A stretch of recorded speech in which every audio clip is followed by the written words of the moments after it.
Hi guys, welcome back to my channel. My name is Jen if you're new here, and today I'm so excited to finally show you our new impact doors. We live in South Florida where for insurance purposes you need to have some sort of hurricane protection, and when we bought the home they had the original doors and original windows which had no screens, needed to be sealed, needed some type of hurricane protection, and needed to be tinted. So by the time we were done with all of that and trying to make them right, we might as well have gotten new windows and new doors. So that's exactly what we did. We went ahead and had them installed, and I am so thrilled with the outcome. It is definitely worth the investment, and I definitely recommend doing this if you live in an area where you need some sort of hurricane protection. We went with PGT doors and CGI windows because the person who was installing them, that's what he recommended. Those are the products he likes to work with. They're manufactured here in South Florida, so we were able to get them pretty quickly. The process of getting the windows installed was 2 days because it was raining on both days, so they did kind of like a half day. And the process of getting the doors installed was also 2 full days, but that's because we had 5 sliding glass doors in the backyard. I hope you enjoy this time lapse, and if you have any questions whatsoever about the process, pricing, anything like that, please leave a comment below or private message me. I'd be happy to answer all of your questions and help you make a decision on whether or not you should get impact doors.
That's going to be all for today's video.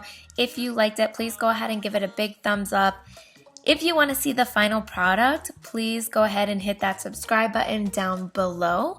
I will be coming out with a full backyard makeover, which includes brand new patio furniture, lights, the whole 9 yards. So stay tuned for that, and I hope you have a good day. Bye, guys.